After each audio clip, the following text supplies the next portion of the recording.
Selamat berjumpa kembali dalam layanan audio Sahabat Perjalanan. Hari ini adalah hari Senin 13 Mei 2024. Tema renungan saat teduh kita dengan judul Pakaian Terbaik. Firman Tuhan terambil dalam Yesaya 61 ayat 9 sampai dengan ke-10. Keturunanmu akan terkenal di antara bangsa-bangsa dan anak cucumu di tengah-tengah suku-suku bangsa. Sehingga semua orang yang melihat mereka akan mengaku bahwa mereka adalah keturunan yang diberkati Tuhan. Aku bersukaria di dalam Tuhan, jiwaku bersorak-sorak karena Allahku, sebab Ia mengenakan pakaian keselamatan kepada aku dan menyelubungi aku dengan jubah kebenaran. Seperti pengantin laki-laki yang mengenakan perhiasan kepala dan seperti pengantin perempuan yang memakai perhiasannya. Mari kita berdoa. Bapa yang di dalam surga, kami belajar kebenaran firman Allah tentang pakaian yang terbaik sesuai dengan kebenaran firman Allah. Di dalam nama Tuhan Yesus kami berdoa, amin. Shalom sahabat seperjalanan yang dikasihi Tuhan. Ada sebuah pertanyaan yang seakan-akan itu firman Tuhan itu berbeda pandangan atau berbeda pernyataan.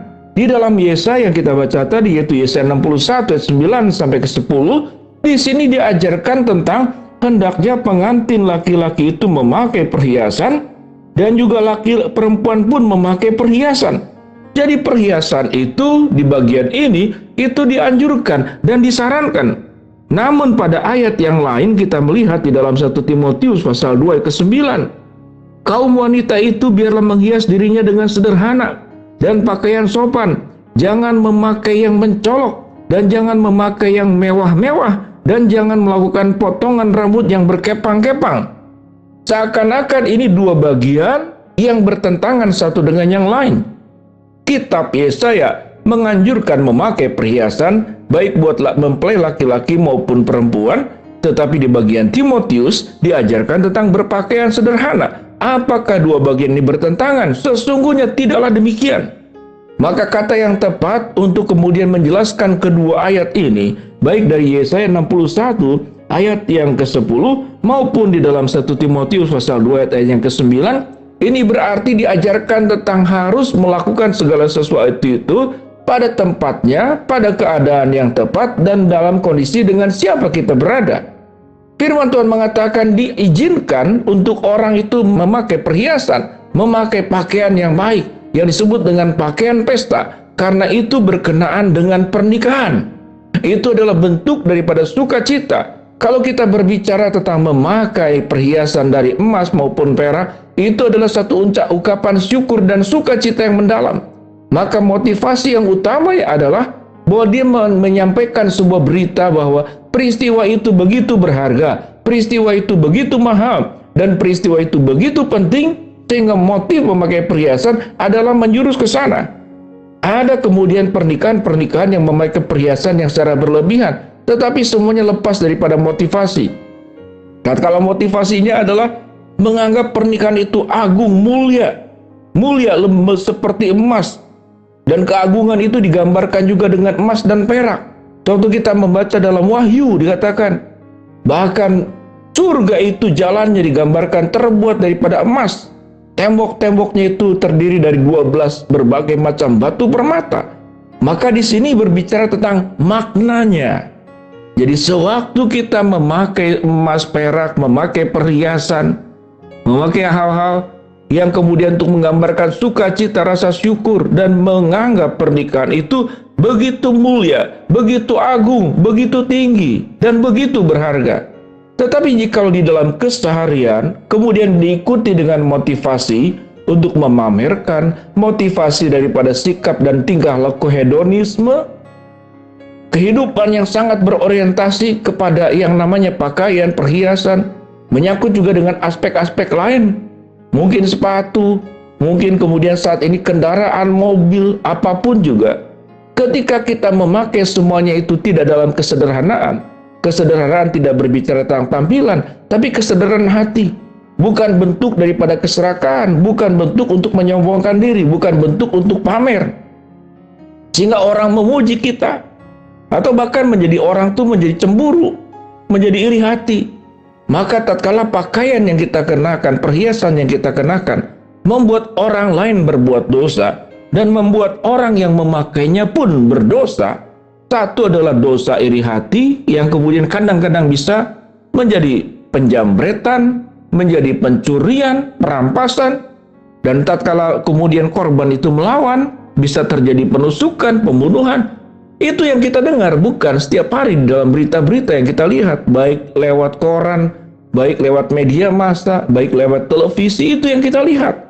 Sesungguhnya sewaktu kita berpakaian dengan cara sederhana, dengan cara sopan, dengan cara yang sewajarnya dan pada tempatnya, dan jikalau memakai perhiasan itu di tempat-tempat yang di kondisi-kondisi tertentu, Alkitab memberikan izin untuk hal tersebut. Sehingga pada kesimpulannya, bahwa kehidupan yang bijaksana, kehidupan yang kemudian mampu membawa diri dengan baik, menempatkan diri dengan baik, maka sesungguhnya itulah pakaian kita.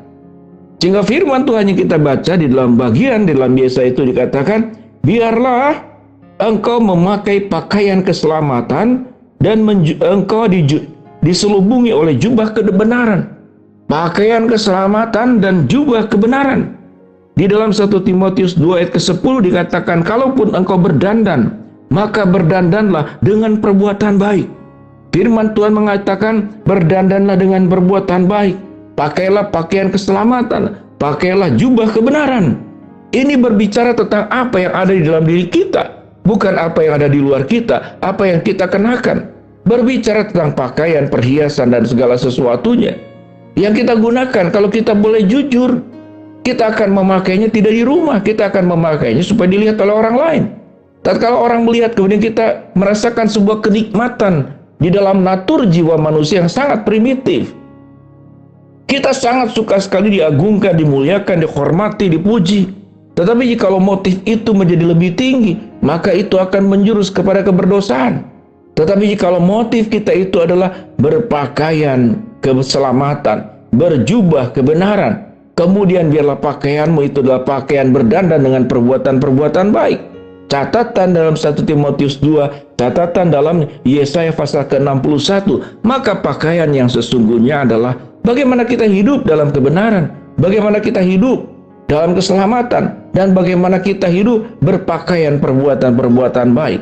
Pada prinsipnya Alkitab tidak memberikan sebuah sikap yang ekstrim, boleh ataupun tidak boleh. Tetapi di sini sangat dibutuhkan sikap yang bijaksana.